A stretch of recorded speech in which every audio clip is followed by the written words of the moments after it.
I may not understand rural Japan the way that Gaijin Goomba does, but I'm pretty sure Japanese ninja Terminators was not part of 18th, 17th century Japan.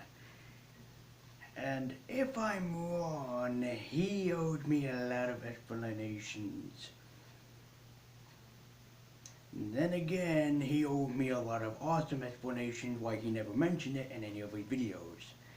By the way, I am not a friend of Gaijin Goombas, although, hey, we both share a love and interest for anime, and I'm all down for it. But, yeah, I'm only friends with him, technically if you want to call it friends, with him on Twitter. But, however, I'm able to tell you guys, and I am giving him a shout out, that if you are interested in the backstory of Afro Samurai, yes, it is based on a true Japanese African American samurai, ninja, I think it was a samurai, um, then go and check it out, his channel and his video.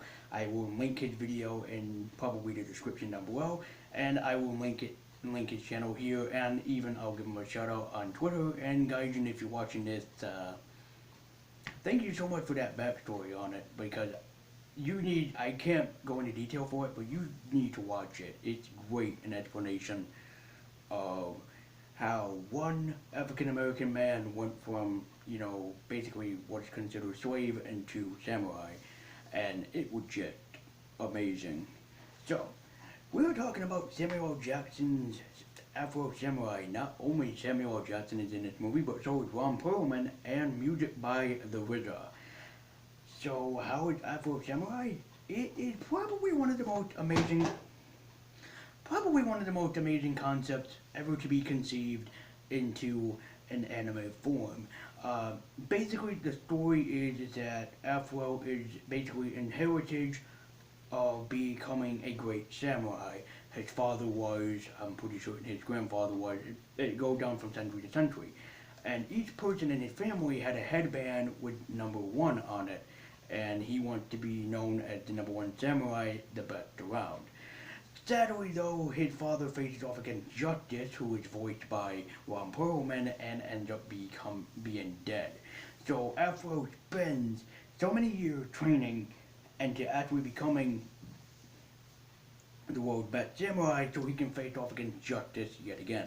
This is only a 5-part episode thing, and you know something, it actually does show that of what it can do. I'm pretty sure that Samuel Jackson was behind this and he wanted it to happen, and he made such a successful franchise out of it that it not only got 2 movies, it even spawned off a manga, which is very expensive to get your hands on, and it also spawned off a video game, which I hear is not that great. So yeah.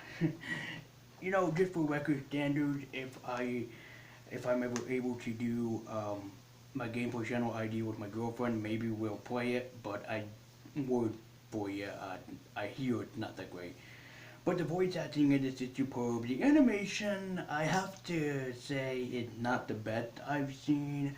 I mean, come credit, I've seen Dragon Ball episodes look better. I'm not saying the animation is bad, but it's not fluent, if that's what I can say. Sometimes character proportion can look way off and everything, but it is very good.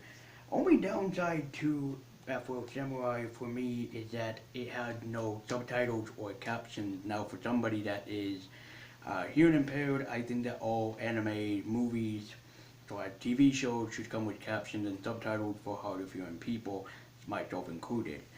Now, I will admit, this is an excellent kick-ass film, but if you want to put it up to contenders like Your Name or some of Miyazaki's films, it doesn't exactly measure up, but it is still a classic in its own right. The fight scenes are brilliant, especially towards the ending fight scenes. The comedy is there and it's gold, because not only does Samuel Jackson voice Afro, he also voices Ninja, who basically Afro's Obi-Wan Kenobi, Jara from Thundercats,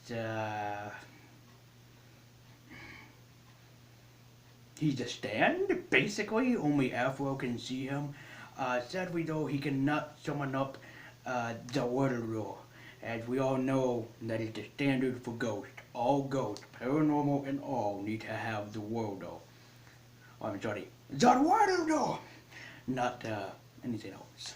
But yeah, it is still good. I mean, you have Ron Perlman, you have the Rizzo who did the Kill Bill soundtrack, which they did the opening. I would scare, and I'm still scared to use the opening at any point during this video because it copyrights and everything. But is it still a good film to watch? Yeah. It's basically almost what Samurai Champloo did, except I think that Samurai Champloo pulled it off better than Afro Samurai. I mean, Afro Samurai has a cult following, don't get me wrong, but if you put it up to something like Samurai Champloo, Champloo has much more of a following, much more cult classic than what Afro has. But it's still a good film nonetheless. The only thing that is that maybe it's the reason why I don't get it. It involved also a lot of blaxploitation stuff. So, for example, there's like an example of this off the top of my head is that there is this pervy sage of men gathered in the mountains, and they have hookers for slaves and whores, and for some weird reason they're always around them, and it's never explained. So, yeah.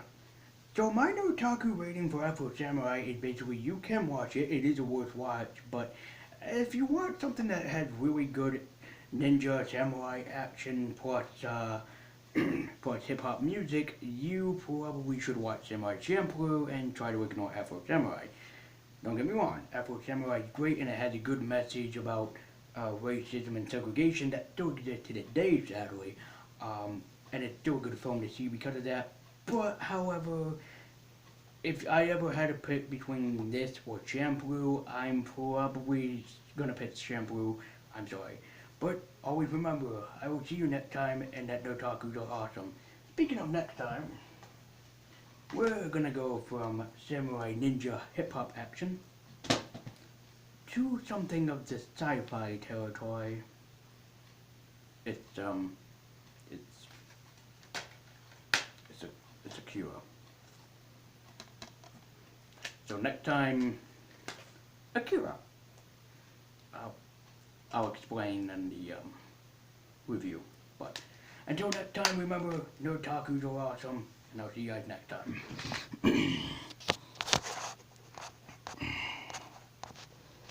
My computer's being a bitch, so just go with this.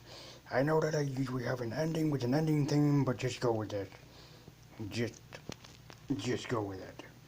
I'll see you guys next time. Hopefully everything's working by then. Bye-bye.